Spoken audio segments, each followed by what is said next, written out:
Now let's take a closer look at some of the other details and rules for dueling. First, you should be aware that there is a limit to the number of cards that can be placed on the field.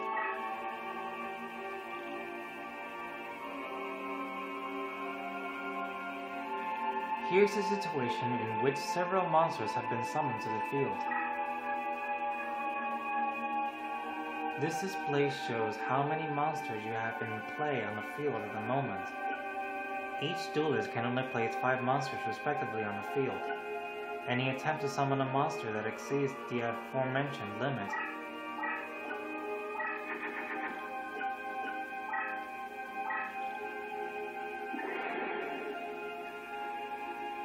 will result in the summoned monster being reduced to dust. Likewise, only 5 spell cards can be placed on the field. You should take care to leave a summon area open so you won't find yourself in a situation where you are unable to play a key card. Now let's talk about the consumption and recovery of summoning power points. Summoning power points are required in order to summon a monster to the field. At the outset of a duel, each duelist has 4 summoning power points. Hence, bringing a level 4 monster into play at the start of a duel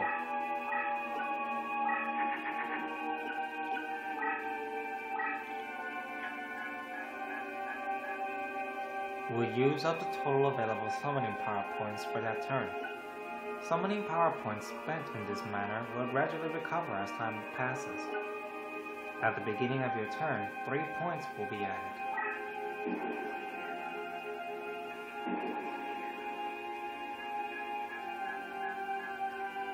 Points that are not expended will continue to accumulate.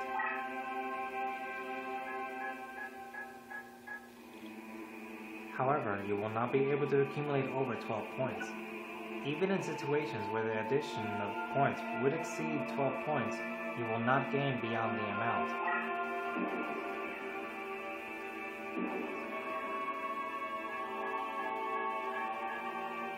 Some monster or spell cards can significantly help to or hinder recovery of summoning power points. Use these to your best advantage. Now let's talk about spell cards and what happens in battle. When placed face down and unused, your opponent will not be able to tell whether you have a spell or a monster card in play. Like monster cards, spell cards can be attacked and can initiate attacks. The face-up monster card is yours. Your opponent has a spell card. When a spell card is attacked by a monster, it is easily destroyed.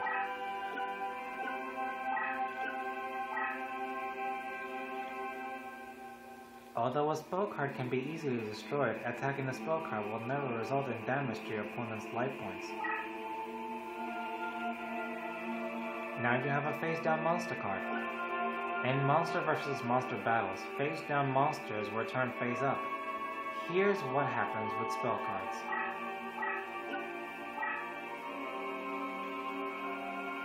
As you can see, the spell card is destroyed, but the monster card remains face-down. As a result, spell cards cannot be used to discover the identity of a monster card.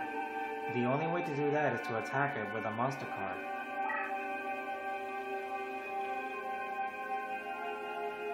Let's see what happens when a spell card is used to initiate an attack.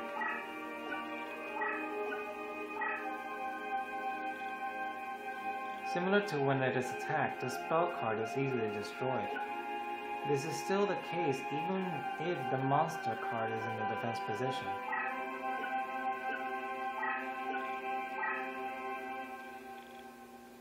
The spell card is destroyed. Let's see what happens when you use a spell card to initiate an attack against an opponent's face-down monster card. Although it can't be verified, the card being attacked is a face-down monster card.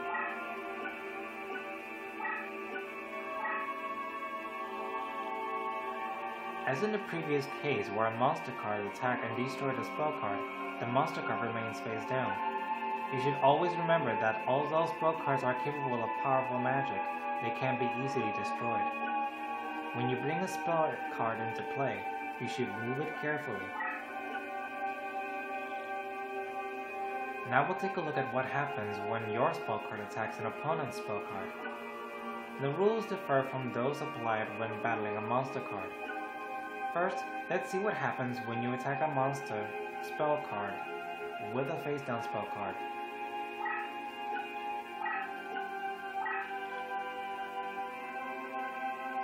In this case, the attack spell card is destroyed and the attacking spell card succeeds in penetrating your opponent's defense. Initiating an attack with a face-down spell card will let you avoid having the card turn face up when you wish to avoid it. The fundamental rule is that a spell card cannot turn an opposing spell card face up in a battle. Let's see what happens when a face-up spell card attacks an opposing spell card.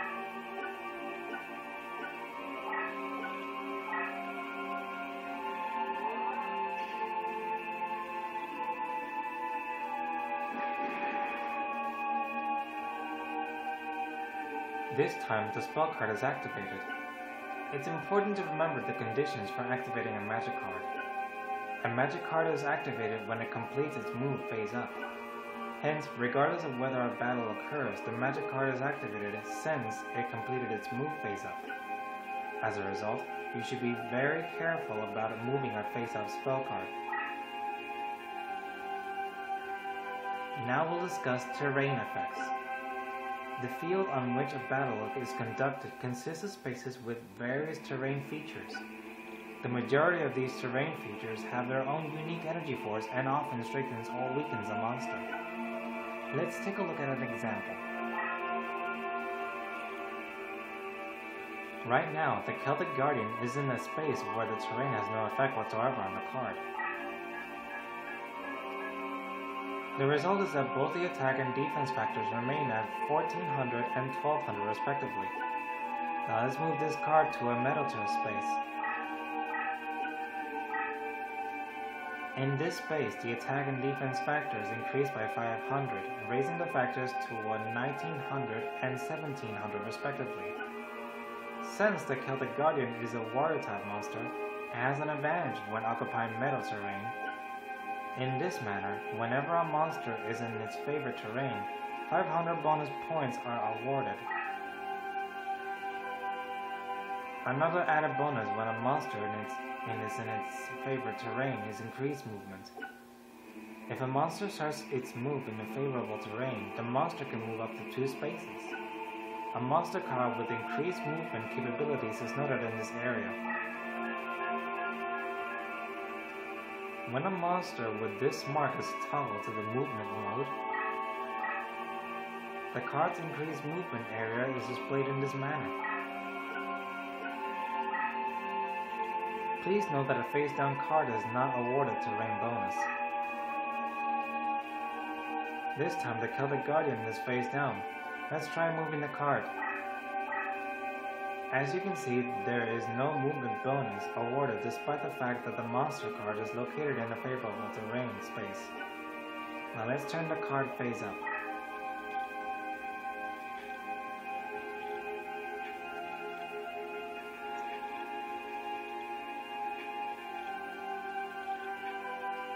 You can see that as long as the card is face up, the movement bonus can be used.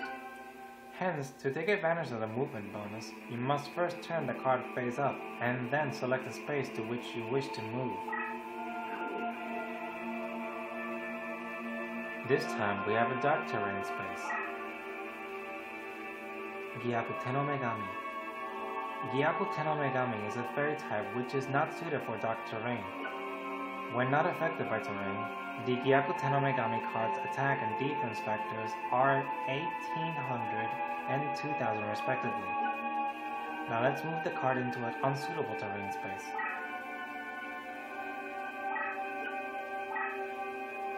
The attack and defense factors of the card decrease to 13 and 1500. In short, whenever a monster ends up in an unsuitable terrain, there's a 500 point penalty applied to the card. Since terrain can significantly affect the outcome of a battle, you should plan your destination before committing to a move. Since we're on the subject of terrain effects, let's talk about terrain with special features. First of all, there's the labyrinth terrain. The labyrinth is an extremely powerful obstruction and cannot be entered by most monster and spell cards, nor by a leader card. In addition, a labyrinth space cannot function as a summoning area. However, a card that has entered a labyrinth space by means of effects, such as teleportation, can easily exit the space and enter adjacent spaces. You can also initiate an attack against a monster located in a labyrinth space. Wall Shadow has the ability to freely enter or exit the labyrinth space. It is currently located in the labyrinth space. The Flame Swordsman has an attack capability that exceeds Wall Shadow. What happens when the Flame Swordsman attacks the monster located in the labyrinth terrain space?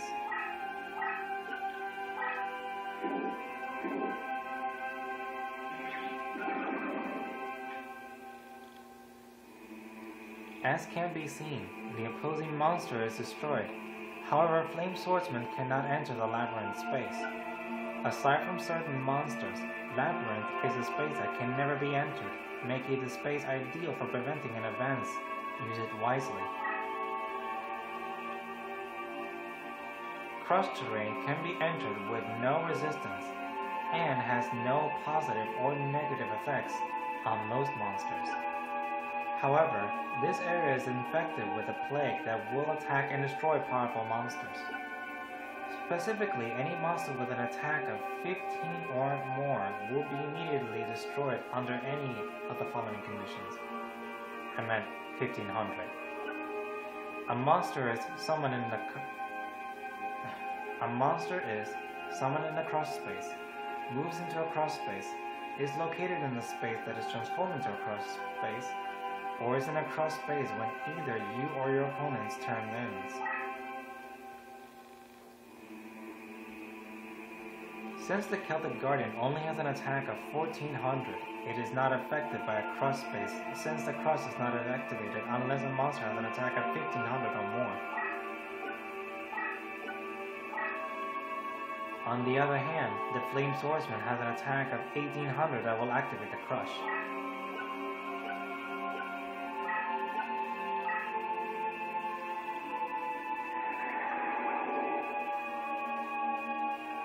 The effect of a cross space is deadly. However, there are no restrictions to exiting the cross space and entering an adjacent space. In short, if you find your monster moved into a cross space by means such as of teleportation, you could avoid destruction by immediately moving out of the space. Since the cross space is activated by the attack level, a leader which doesn't have any attack or spell can move normally in the space. As can be seen, there are various special features for particularly terrain spaces. The mark of a good duelist is how well he or she can use the terrain to his or her advantage. Now we'll discuss spellbinding. Spellbinding is a condition by which a card is unable to move as a result of a spell or other means. When a card is spellbound, it cannot be moved, flipped, or repositioned for attack or defense. Let's see what happens when the Celtic Guardian is spellbound.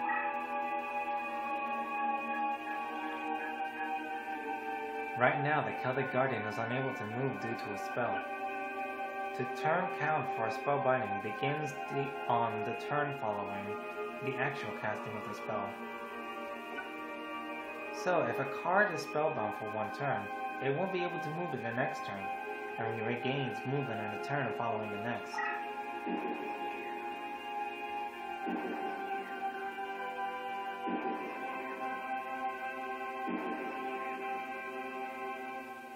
There are situations in which spellbinding can last more than one turn. In fact, there is a very dangerous condition, eternal spellbinding, which doesn't release the bound card no matter how many turns may pass. At the moment, the Celtic Guardian is held in an eternal spellbinding. Under this condition, the Celtic Guardian will not be able to move no matter how many times you declare that your turn has ended. Instead of the number of turns remaining until the card is able to move being displayed, an infinity mark is displayed instead. It is very difficult to break an internal spellbinding. There are only few monsters and spells that have the capability to free the spellbound monster. Aside from the aforementioned, the only other way to free a monster from a spellbinding is to destroy it. Now let's take a look at the most common form of spellbinding, the attribute binding. Parrot Dragon. The Parrot Dragon is a wind attribute monster with an attack of 2000. It is much stronger than your Celtic Guardian. However, the Celtic Guardian is an earth attribute monster which places it in a more favorable position against wind attribute monsters.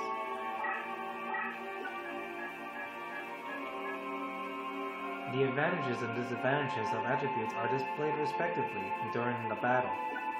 Let's see what happens when the Celtic Guardian attacks.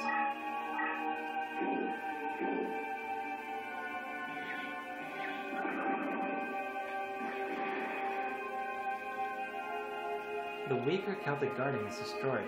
However, the opposing Parrot Dragon is now spellbound for one turn. In this manner, a monster of lower attribute that survives a battle is spellbound in the turn that follows. This rule also applies even if both monsters survive the battle, as in a case where a monster is unable to destroy an opposing monster with a higher defense factor. Attribute differences can be effective when using a weak monster to render a stronger monster immobile. An opponent's powerful monster is in pursuit. You don't have any surprise up your sleeve and your leader is isolated, creating a dangerous situation. Even under such desperate circumstances, a good duelist will buy for time, believing in the summoned monsters and a chance of drawing a card that could turn the tide of the battle. Your belief in the luck of the draw could be the key to winning the battle. Among duelists, this belief is referred to as the destiny draw. Depending on how desperate the situation is and how gifted you are as a duelist, you may be granted the opportunity to attempt a destiny draw. It looks like victory may smile on you. This is your chance to draw the card that could turn the tables against your enemy. The destiny draw opportunity is signaled by flashing the area that is normally used to indicate that you can summon a monster from your hand. Drawing when this condition is indicated will usually result in the drawing of a card that will help you in your current predicament. Try drawing a card now.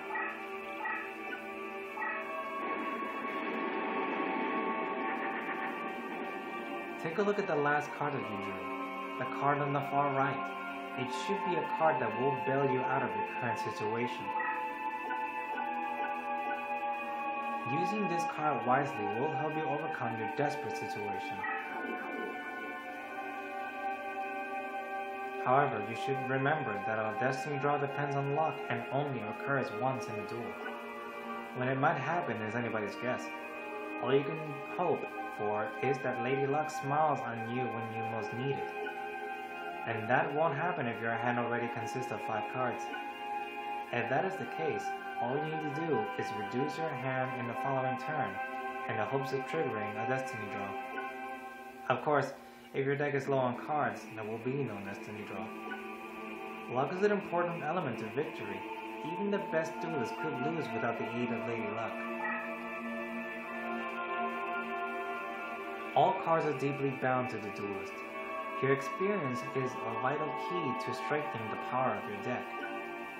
An indication of this is provided by rank, a record of a card's performance throughout all your duels. A highly ranked card will demonstrate the special powers unique to its nature when the card becomes a leader. Take a look at a Dark Magician ranked Field Marshal.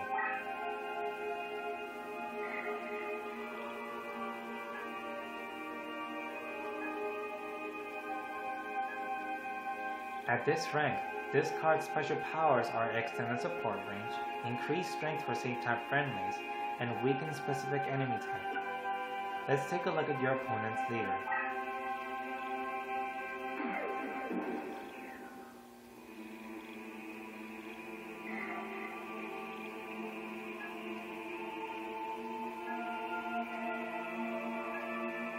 The baby dragon has the following special powers: increase movement and open opponent's card. Since there are various special powers that evolve for each leader monster, we won't be able to cover them all. To understand the concept, let's take a look at the baby dragon situation. The best way to learn about the special powers of a card is to raise your own leader and watch it evolve through the course of the battle.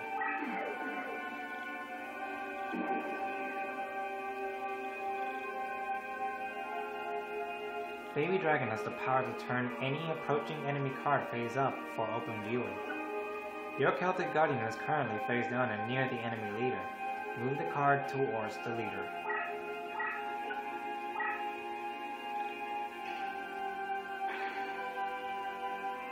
The Celtic Guardian is automatically turned face up, revealing the identity of your opponent. This effect will also flip a face down spell card to the face up position. This is just a sample of one of the special powers that a leader has. To find out more, you will simply have to raise your own leader and watch the card evolve as you duel. That pretty much covers the rules of dueling.